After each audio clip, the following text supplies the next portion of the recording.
Hello friends, welcome to my YouTube channel. So today in this video, I am going to show you how to fix always on display draining battery. So in this device, I have already enabled the always on display. Now you can see when the device is locked, the always on display is enabled.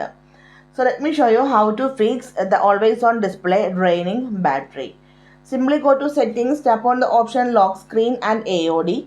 Tap on always on a display. Now scroll down, here you can see the option when to show. Tap on this one.